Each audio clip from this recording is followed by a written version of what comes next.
భారతదేశ ఉపఖండంపై ప్రకృతి తన ప్రకోపాన్ని చూపించడానికి సిద్ధమవుతోందా?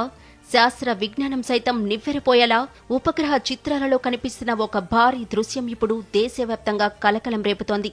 కశ్మీర్ నుంచి కన్యాకుమారి వరకు ఎంత దూరం ఉంటుందో అంతటి పొడవైన ఒకే ఒక్క మేఘాల వ్యవస్థ ప్రస్తుతం బంగాళాఖాతంలో కేంద్రీకృతమై ఉంది.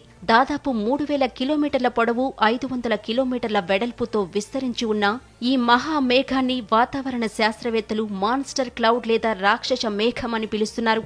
ఇది కేవలం ఒక సాధారణ వర్షపు మేఘం కాదు. గంటకు 100 కిలోమీటర్ల వేగంతో ఇది భూభాగం వైపు దూసుకొస్తోంది. పగటిపూటే చీకట్లు కమ్మడం, ఆకాశంలో సూర్యుడు పూర్తిగా మాయమవ్వడం, నిరంతరాయంగా ఉరుములు శబ్దాలు రావడం వంటి భీకర పరిస్థితులకు ఇది సంకేతం. వాతావరణ శాస్త్ర పరిభాషలో దీనిని మెసోస్కేల్ కన్వెక్టివ్ సిస్టమ్ అని పిలుస్తారు. భారతదేశ చరిత్రలో ఇంతటి భారీ విస్తీర్ణం కలిగిన స్క్వాల్ లైన్ అంటే పొడవైన తుఫాల మేఘాల వరుస ఏర్పడటం అత్యంత అరుదైన విషయమని నిపుణులు హెచ్చరిస్తున్నారు. ఇంతకీ మెసోస్కేల్ కన్వెక్టివ్ సిస్టమ్ అంటే ఏంటి, ఇది ఎలా ఏర్పడుతుంది అనే విషయం గురించి ఇప్పుడు చూద్దాం.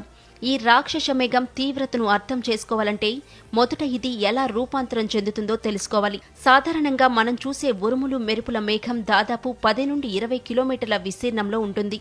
ఇది ఒక నిర్దిష్ట ప్రాంతంలో కురిసి శాంతిస్తుంది. కానీ వందలాది ఇటువంటి ఉరుముల మేఘాలు ఒకదానితో ఒకటి కలిసిపోయి ఒకే తాటిపైకి వచ్చి ఒక భారీ సమూహంగా మారినప్పుడు దానిని మెసోస్కేల్ కన్వెక్టివ్ సిస్టమ్ అంటారు. బంగాళాఖాతంలో సముద్ర ఉపరితల ఉష్ణోగ్రతలు అసాధారణంగా పెరిగాయి. ప్రస్తుతం అక్కడ ఉష్ణోగ్రత 31 డిగ్రీల సెల్సియస్కు చేరుకుంది. అదే సమయంలో అరేబియా సముద్రం నుండి బలమైన పశ్చిమ గాలులు వీస్తున్నాయి.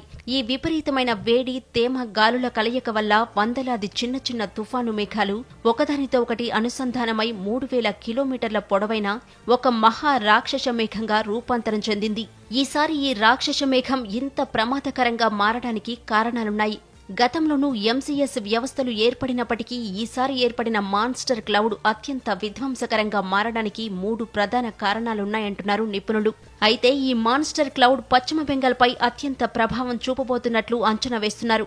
అందుకే ఆ రాష్ట్రానికి రెడ్ అలర్ట్ జారీ చేశారు. ఆ తర్వాత స్థానంలో ఒడిశా ఉంది. తీవ్రమైన గాలులు, భారీ వర్షాలు కురిసే అవకాశం ఉంది.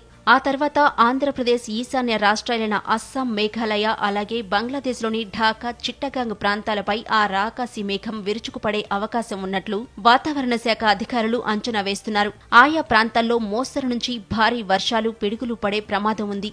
వరదలు సంభవించి కొండచర్యలు విరిగిపడే ప్రమాదం ఉంది. ఫ్లాష్ ఫ్లడ్స్ సంభవించి రికార్డు స్థాయి వర్షపాతం నమోదవ్వవచ్చని అంచనా వేస్తున్నారు. తెలుగు రాష్ట్రాలకు సంబంధించి ముఖ్యంగా ఉత్తర కోస్తా, ఆంధ్ర ప్రాంతాలపై ఈ మేఘాల వ్యవస్థ ప్రభావం చూపే అవకాశం ఉంది. సముద్ర తీర ప్రాంతాల్లో